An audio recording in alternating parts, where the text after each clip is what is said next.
Okay, hello everyone. This is the third video of chapter 4 lecture about defining and explaining leisure behaviors. And we're talking about explanations about why certain people do certain kind of things in leisure while other people do other things. And we're looking at demographic explanations. And this video begins with their race and ethnicity. So actually, in terms of race and ethnicity, leisure research and recreational field, we have a long history. The origin of these recreational leisure studies in the United States especially began with this question.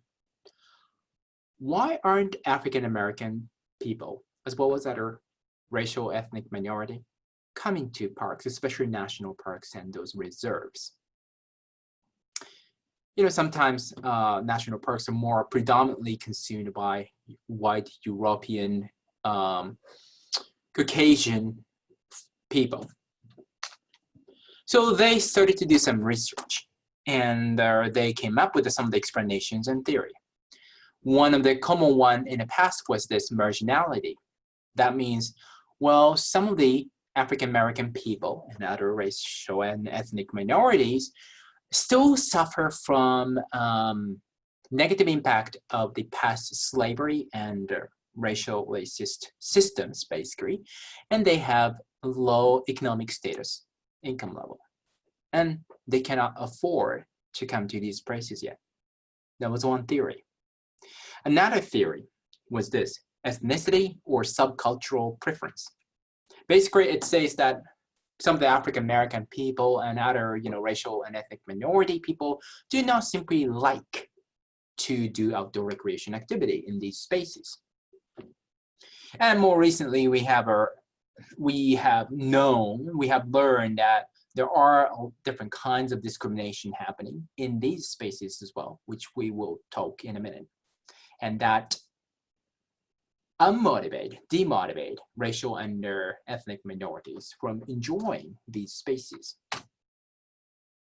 One of the most famous study in our field in terms of leisure and race ethnicity is this Gobster study in 2002.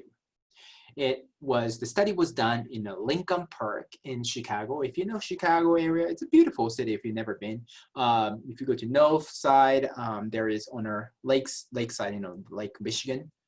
One of the Great Lakes, there is a park, beautiful park called Lincoln Park. Now, what Gobster did was, basically they just did a questionnaire survey with the park users, and they asked about things that those users disliked about the park. And they categorized those park users according to their racial ethnic identities, and they see what's the pattern. Right, there are some stuff like common things like dirty restrooms and stuff like that. I'm pretty sure you can agree with it. Now I want to highlight a few things. One of the interesting findings is this second one: lack of facilities. And Latina, Latinx people, Latinx is more probably correct, better expression now, reported substantially more, 10.5% compared to other racial and ethnic minorities. Why, right? Why? These users also mention some specific things such as picnic table in terms of facility. But that's not good enough. Why? How does a standard picnic table in a park or natural area look like? Usually look like, this much size. It sits 4 people usually, right? There's a little bench, seating area. It fits maybe 4 people. And if you really squeeze in, maybe 6 people, right? Now, Latina, Latinx culture tend to have this still embraces a bigger family. You may have more children on average, or you still, even outside of those nuclear family, you tend to relate to and socialize with their, uncles and aunties and other their kids and their maybe grandparents, and they all get together and they go for picnic type of activity. So when they do that 4-person picnic table is not big enough. So it's related to their family structure and the tradition and value and culture. right? So this is a great example of how even sort of physical things such as a picnic table, it's it's designed by assuming certain type of racial ethnic values, basically. It's more common to have a four-person family, nuclear family, and do leisure activity with that for 5 people, 4, 6 people, maybe top, in certain kind of racial ethnic group. But that's not the case, right? So that's a very interesting finding. Another finding that I want to now direct you to is this, white, Caucasian column in the right side. They reported substantially more crowding. Crowding means that, the certain space you feel like there are too many people than you think, what's supposed to be. And they also substantially more frequently reported homeless people and quote unquote strange people. Substantially more so. Now, what's going on? Is it possible? Is it likely that these people, they're all park users of the same park. Is it possible that the white people happen to see more homeless people, quote unquote, strange people than other ethnic racial minority? It's very, very unlikely. So what is that it's going on here? It's most likely it's a manifestation of what is called a racial profiling, that you see certain other type of people and they perceive them as quote unquote strange or even homeless. How do you know that someone is homeless? Sometimes it's not visible.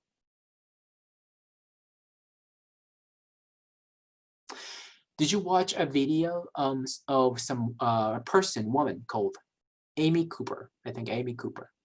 She lived in New York City, and this year she got really famous, and in a bad way, because she encountered this African-American man, who was bird watching.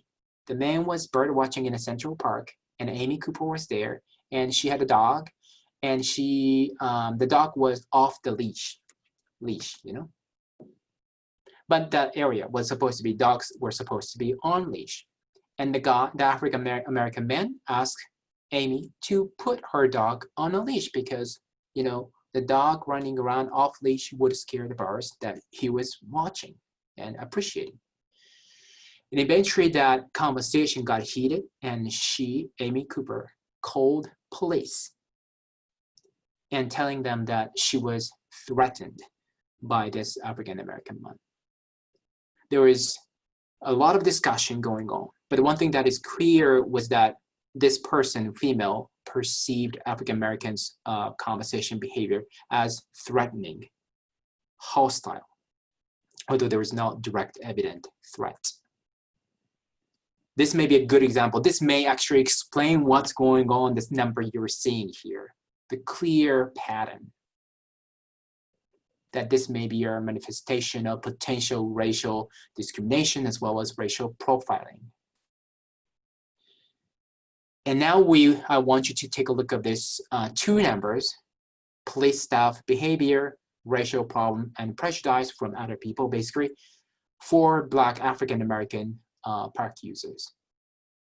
Again, you can see a substantially higher number for this African-American people. And for example, the last case about Amy Cooper and the other African-American gentleman is a good example about this kind of issue. And police and staff behavior, a lot of African-American and also racial and ethnic minority people tend to report that they get quote unquote stare, right, look from police and security people.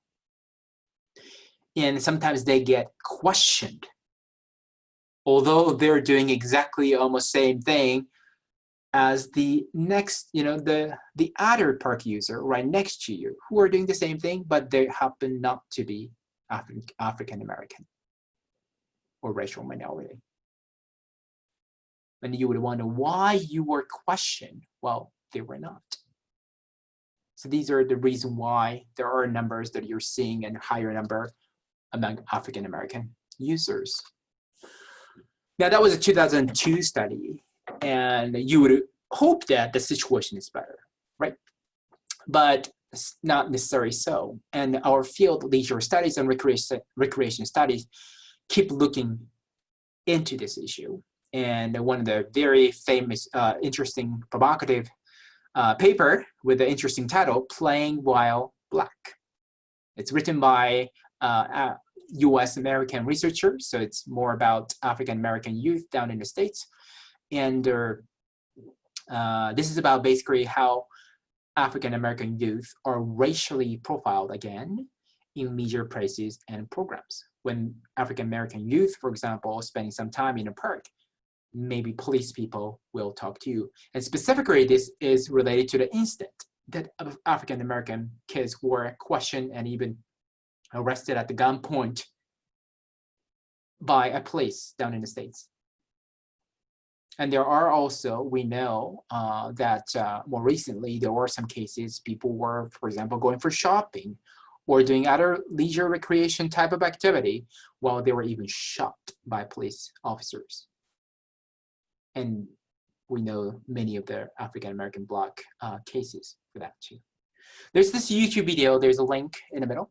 That's actually done by the first and the second author of this paper, and they speak to the background of this paper. So I want you to take a look at that. It's a quick video. And then do research. This is a very important topic right now, obviously, because of the Black Lives Matter movement. Does this now apply to, for example, Indigenous and other racial ethnic minority youth in Canada? Can you find anything online? Or maybe personal research. Maybe your friends, someone you know. It does. But I want you to be able to find the case. Because this is such an important topic. I may ask that in exam. Okay. What about income? What about the relationship between leisure and income? The chapter talk about tourism example. Here I'm sharing a sports example. So sports participation by income level. Again, the vertical line is their participation rate. So the higher, probably the better. Now, different colors of the columns, right? The blue, different layers of blue, they suggest the different years. From 1992 to 1998, 2005, and 2010. The latest is 2010, I know, sorry.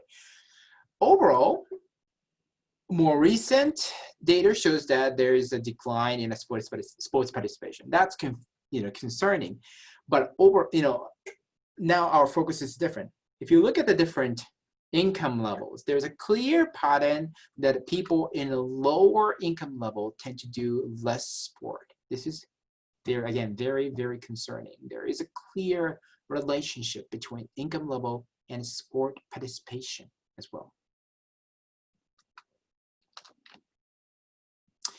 Now we're discussing something that chapter didn't necessarily talk about, leisure and ability and disability.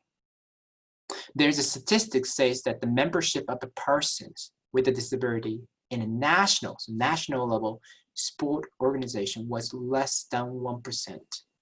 And of course, this does not represent the overall percentage of the people with a disability in Canada. This is about Canadian data, by the way. They're underrepresented. Now, why?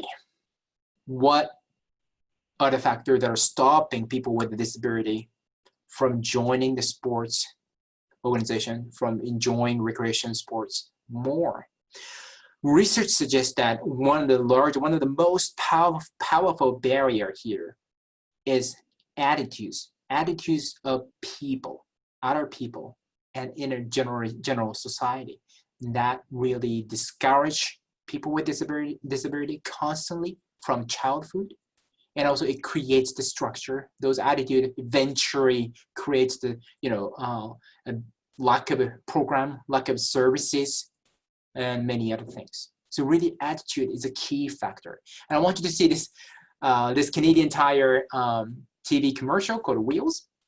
It's sort of about how attitude can be a problem, but also people can change the attitude about the disability and also about how sports and recreation should be done.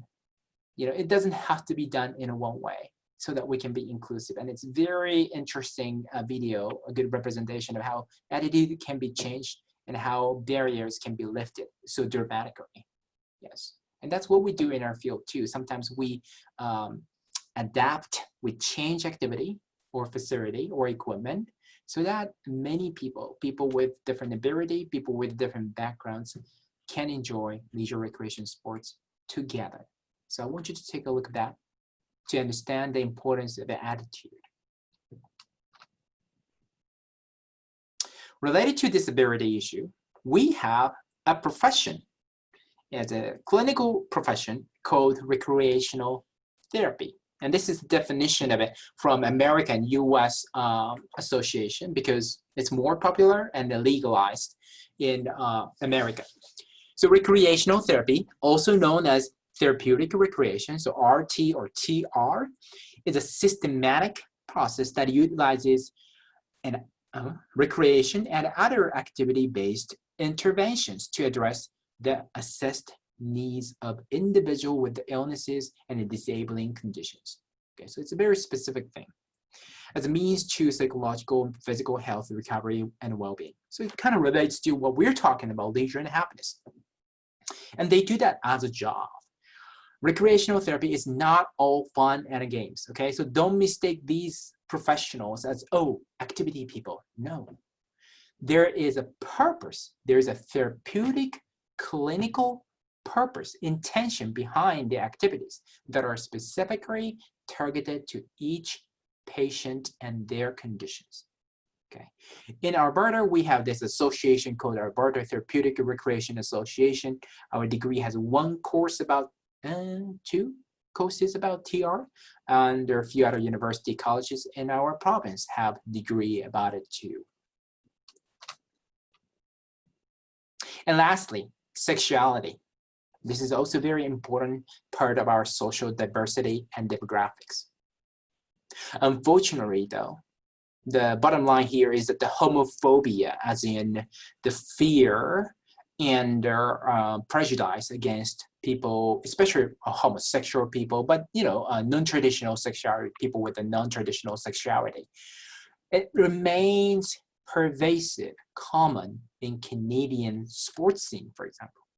And there's a short video clip from CBC, and I want you to take a look at that because it talks about some of the important studies. For example, the study in this video says that 81% of Canadians surveyed in the study witnessed, watched, saw, or experienced homophobia in sports. 81%. That's a lot. Over 80% of gay men and lesbian face slurs like very derogatory, inappropriate, sometimes often just discriminatory remarks in sports setting. Over 85% of gay and lesbian youth are not open about their sexuality, especially in a sports context with their teammates because of their fear about potential bullying and violence. So leisure sports recreation can be and is actually the space, unfortunately, that has a lot of phobias and the discrimination, as you saw. But now I wanted to end this part with the positive note in a way, that it's not all about discrimination, but we can use recreation, leisure sports, and tourism to empower people, empower especially some of the social minority people. For example, there is this non-profit organization called Team Edmonton. And their logo, their motto, slogan is great. Come out and play. Come out as in, come out from, in terms of sexuality, right? So here's a description. Team Edmonton is a volunteer-operated non-profit organization serving the LGBTQ community and its supporters. We provide opportunities for individuals to participate in fun, organized sports, and recreation in a positive social framework. Sounds really good. I'm trying to explore more of their services personally. Sounds very interesting. But Like this example, leisure, recreation, sports, and tourism can be used to empower people who identify as a social minority. It's not just about discrimination as well. With that, that's the end of third video, and I will see you in a fourth video.